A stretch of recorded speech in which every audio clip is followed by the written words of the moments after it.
تو کیا نبی کریم صلی اللہ علیہ وسلم کو نقصان پہنچا؟ جو مختار کل ہوتے ہیں ان کو کبھی کوئی نقصان نہیں پہنچنا. جو مختار کل ہوتے ہیں ان کو کوئی نقصان نہیں پہنچنا. جو عالم الغیب ہوتے ہیں ان سے کبھی کوئی غلطی اور بھول چوک نہیں ہونا. کیا نبی صلی اللہ علیہ وسلم کو زندگی بھر میں نقصان پہنچا یا نہیں پہنچا؟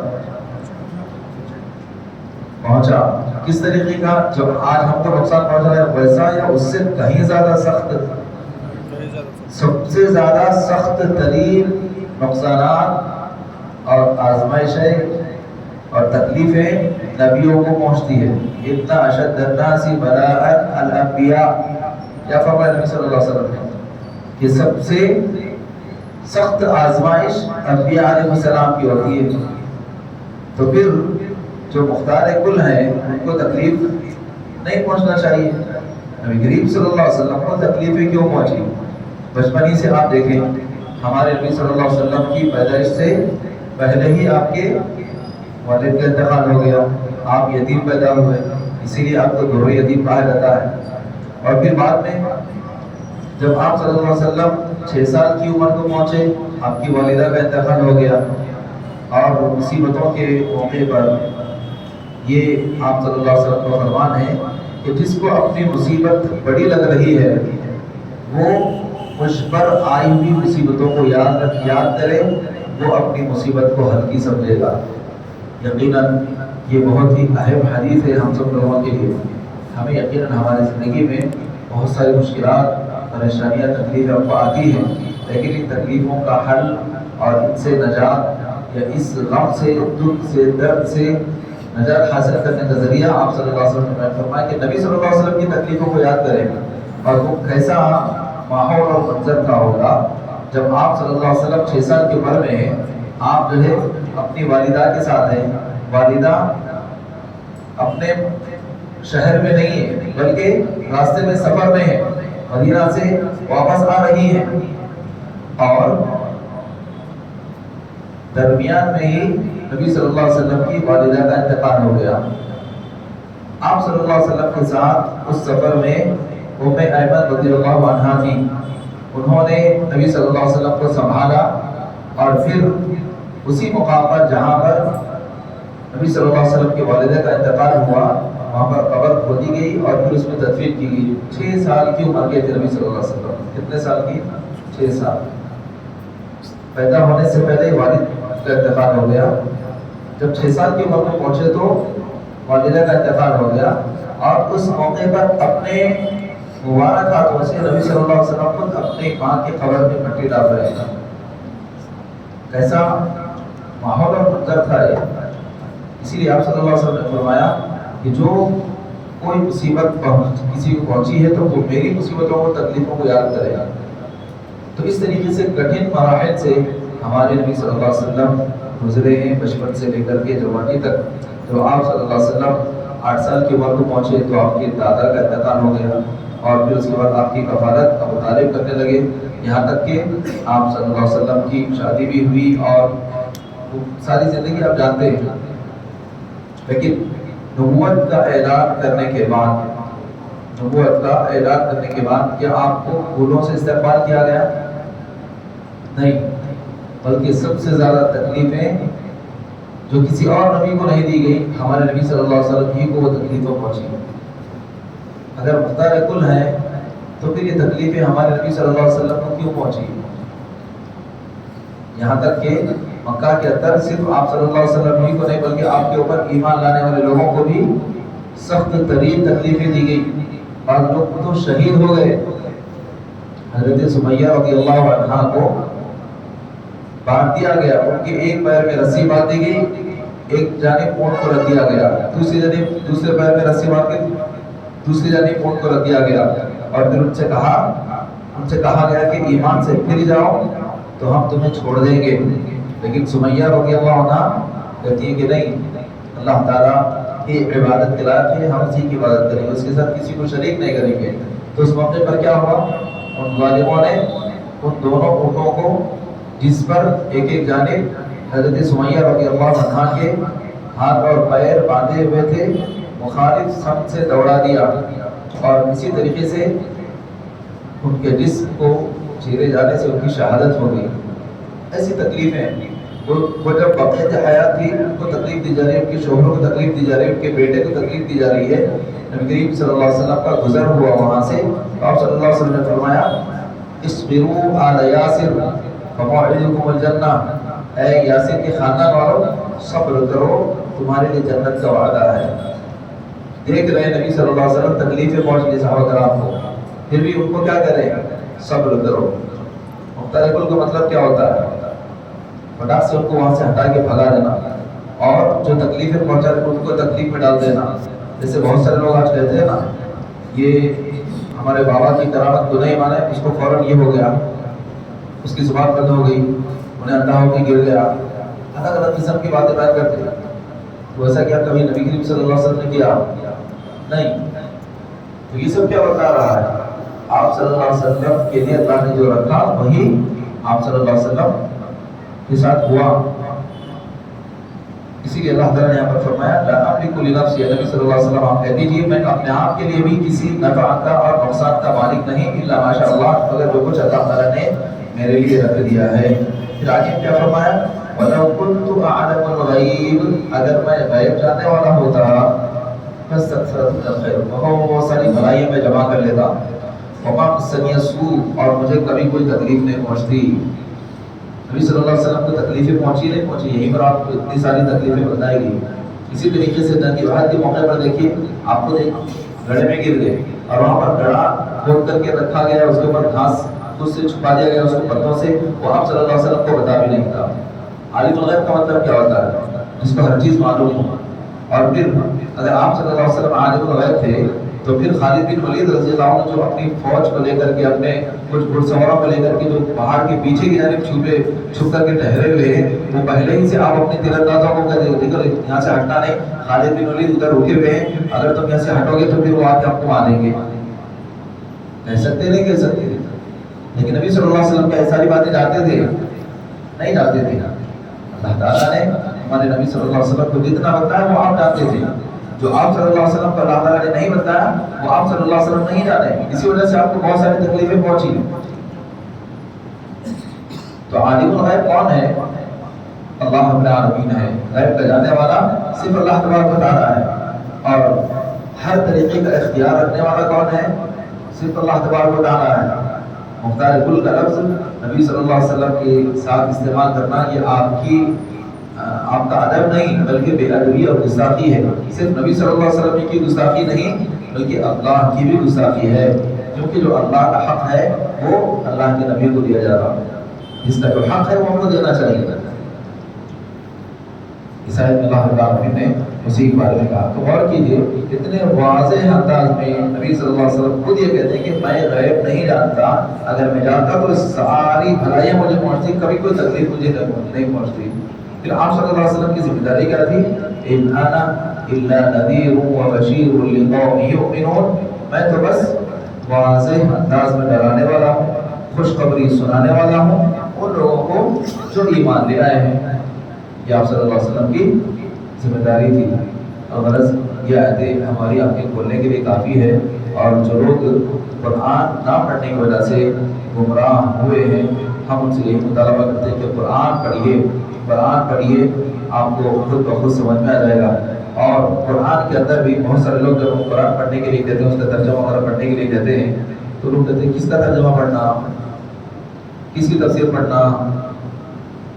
تو چلیے میں آپ کو اگر کھلے دل سے قرآن آپ پڑھنا چاہتے ہیں ترجمے کے ساتھ تو آپ کو میں کھلی چھوٹ دیتا ہوں، کسی بھی مفسر کا، چاہے رضا خان صاحب ہی کا کیوں نہ ہو، صرف آپ ترجمہ پڑھیے، تفسیر مت پڑھیے اس کی، صرف ترجمے کے اندر کسی نے کوئی غلطی نہیں کی ہے۔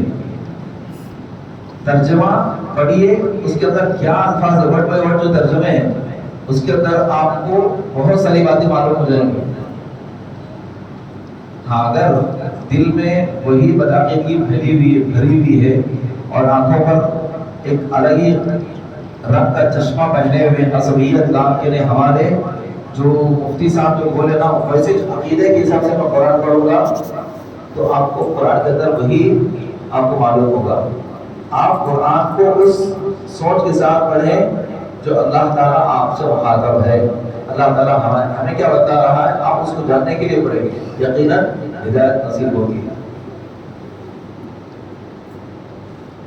اس کے بعد سورۃ الانفال ہے. انفال کے معنی زائد, جیسے نفل کہتے ہیں, نفل کے معنی کیا ہے زائد. اب نفل بولتے ہم کیا سمجھتے ہیں صرف سنتوں میں فرض, سنت مؤکدہ, نفل ایسے. تو اسی سے انفال یعنی وہ مال جس کو مال غنیمت کہا جاتا ہے اسی کو نفل بھی انفال بھی کہتے ہیں عربی میں. چونکہ پچھلے ہی امتوں پر مال غنیمت حلال نہیں تھا. وہ لوگ جب بھی جنگ جیتتے تو اس کو کیا کرتے, ایک جگہ جمع کر دیتے, میدان میں رکھ دیتے یا اوپر پہاڑ پر رکھ دیتے اور آگ آ کے اس کو جلا دیتی, ختم ہو جاتا. اس کے بعد وہ اپنے لیے استعمال نہیں کرتے تھے. لیکن اللہ تعالیٰ نے نبی صلی اللہ علیہ وسلم کے لیے مال غنیمت کو حلال کیا اور وہ آپ صلی اللہ علیہ وسلم ایک مناسب انداز میں اس کا جو طریقہ کار تھا اللہ کے حکم کے مطابق آپ صلی اللہ علیہ وسلم تقسیم کیا کرتے تھے. تو یہ مال غنیمت کے بارے میں اللہ تعالیٰ نے اس صورت میں بیان کیا. لیکن اس صورت میں یہ جو صورت ہے بڑی اہم صورت ہے, سورہ انفال. سورہ انفال یقیناً کل جب ان آیات کی تلاوت ہو رہی تھی تو اتنی ہمت یعنی اپنے آپ کے اندر محسوس میں کر رہا تھا کہ جو جیسے صحابہ کرام ان آیات کو جنگ سے پہلے کیوں پڑھتے تھے, کیا وجہ تھی, وہ تمام وجوہات ہمارے ذہن میں گھوم رہی تھی.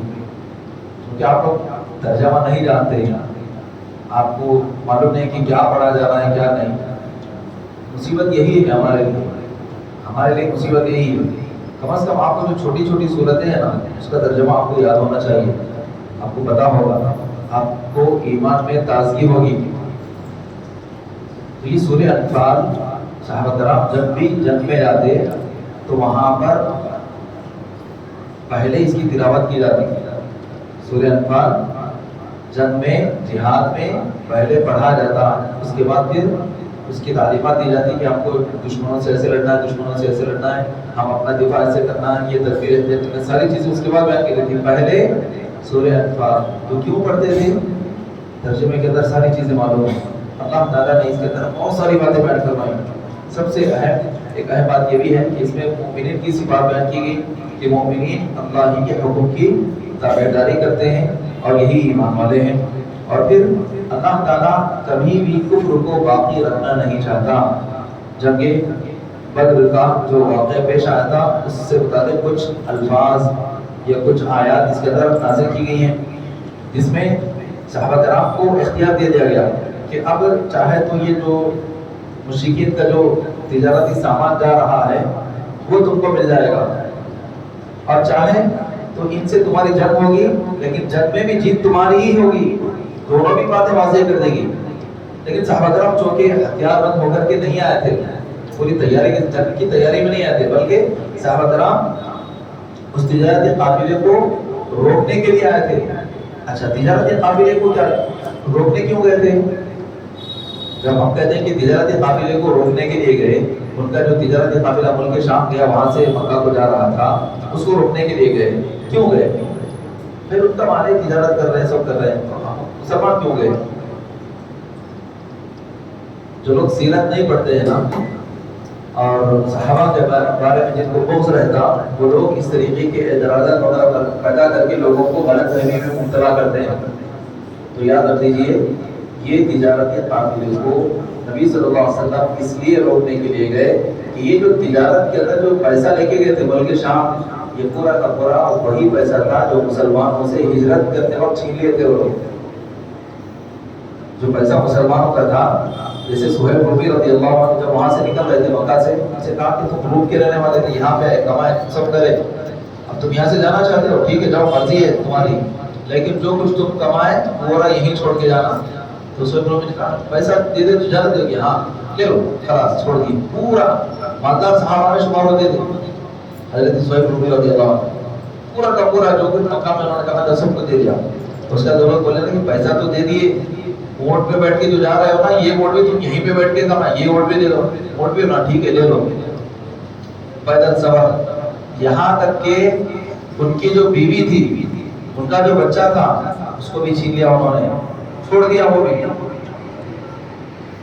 کوئی بھی چھوٹا بچہ ہے اور بیوی ہے تو اس حالت میں کا کوئی چھوڑنا چاہتا ہے؟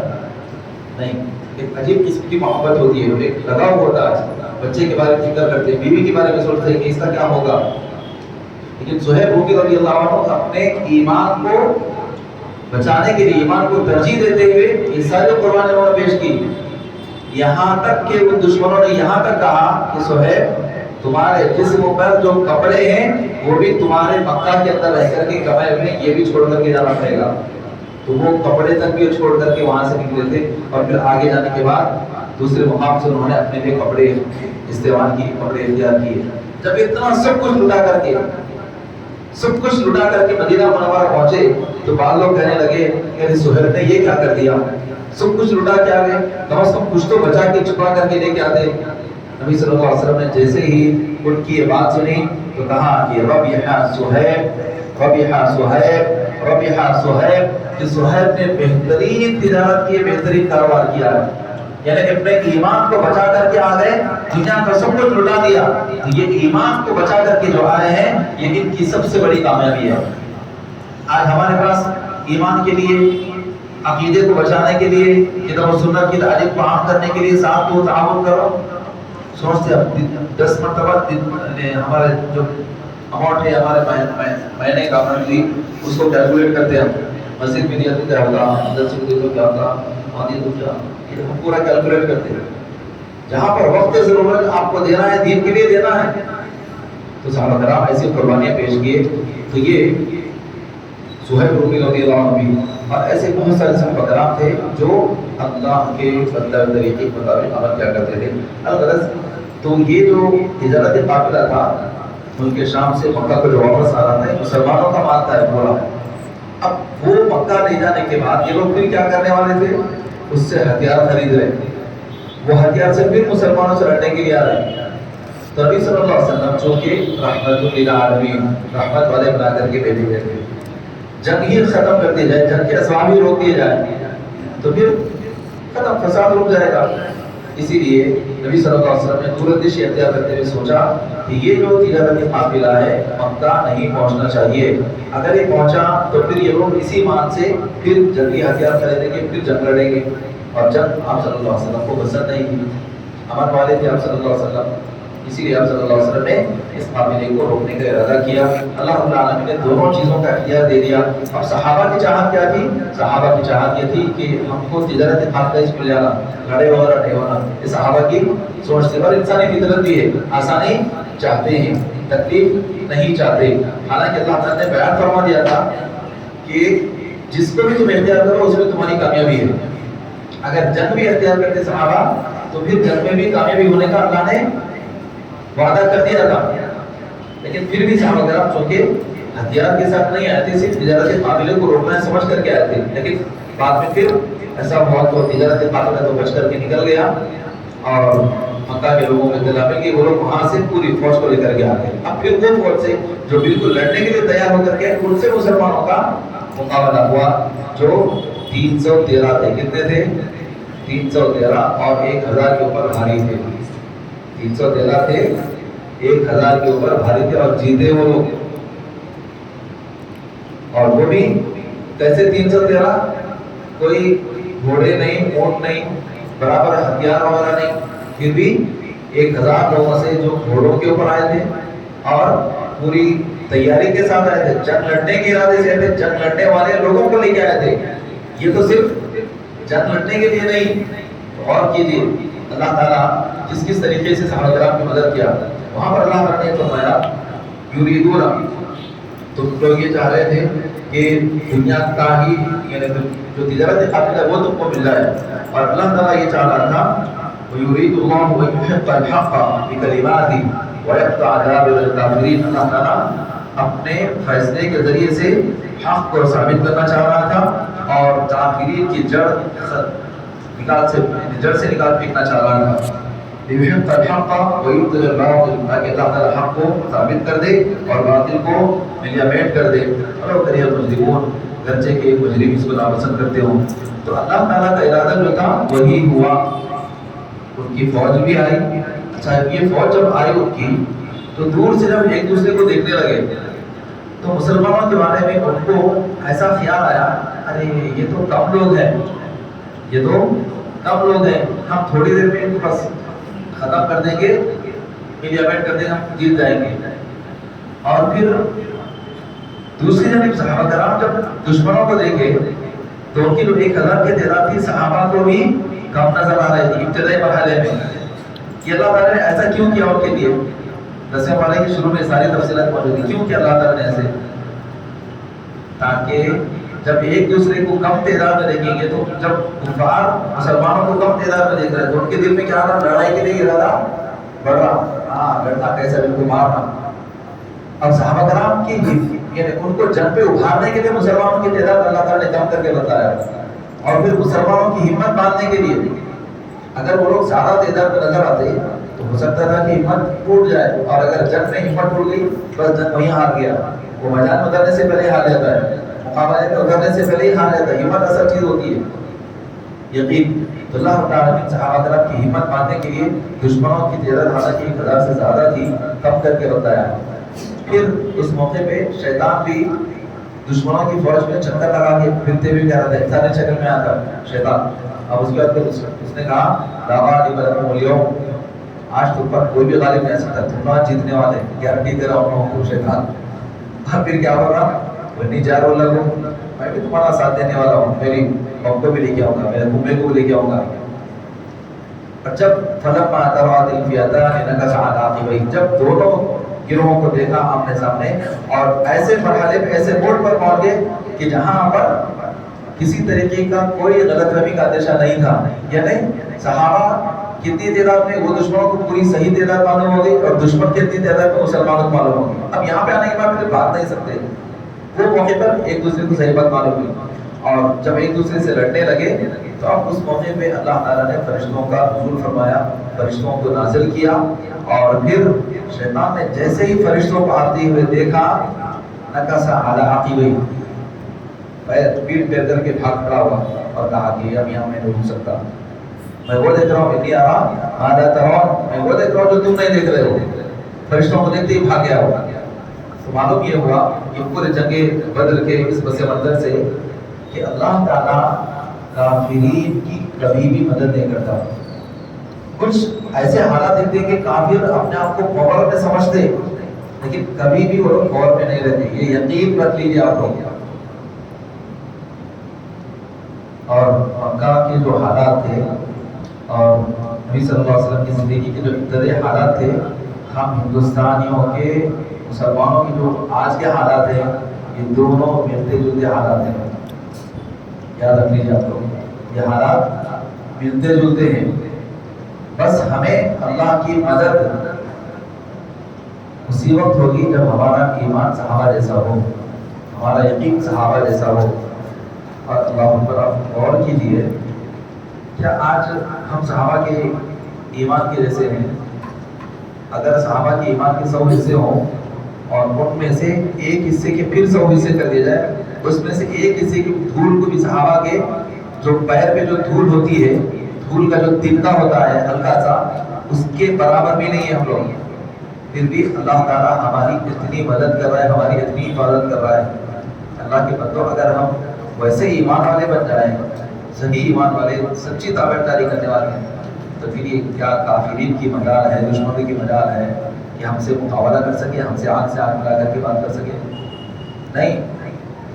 لہذا یہ شرک کی، بدعات کی، کفر کی زندگی چھوڑیں۔ اللہ ہماری اتنی مدد کر رہا ہے، اللہ ہماری اور مدد کرے گا اگر ہم صحیح ہو جائیں۔ تو اللہ تعالیٰ جو ہے یہاں پر اس بات کو بیان کیا۔ اور پھر اس کے بعد ایک اور چیز، وَمَكَرُوا وَمَكَرَ اللَّهُ، وہ لوگ ایک تدبیر کر رہے تھے، ہم ایسا کریں گے، وہ کریں گے، یہ کریں گے، وہ لوگ اپنے پلاننگ کر رہے تھے، منصوبے کر رہے تھے، اور دشمن ہمیشہ اسلام کے خلاف منصوبے کرتے ہی رہتے ہیں، لیکن اللہ تعالیٰ کی جو تدبیر ہے وہ سب پر غالب آنے والی۔ وَمَكَرُوا وَمَكَرَ اللَّهُ، انہوں نے بھی تدبیر کی، اللہ نے بھی تدبیر کیا، واللہ خیر الماکرین، بہترین تدبیر کرنے والا، بہترین پلاننگ کرنے والا کون ہے؟ اللہ تعالیٰ. اور اللہ کی تدبیر کے آگے کسی کی چل سکتی نہیں.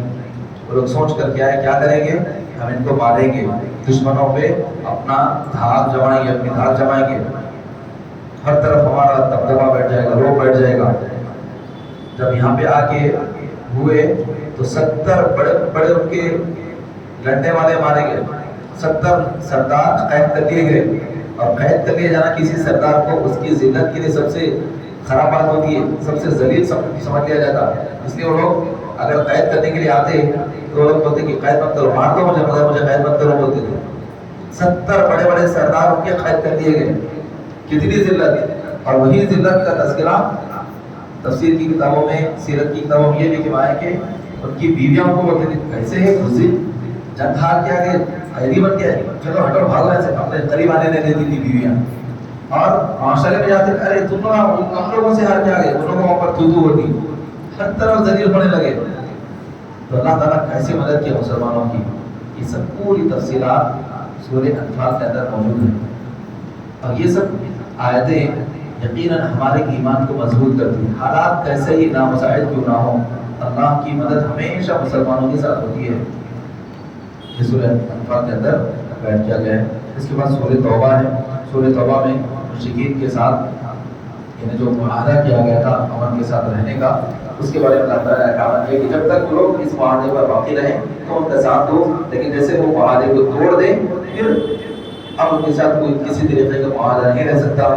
اور یہ مشرکین سب کے نجس ہیں، انما المشرکون نجس، یہ مشرکین کے پلید ہے، گندے ہیں. تو یہ ناپاکی کیا ہے مشرکین کی؟ عقیدے کی ناپاکی ہے.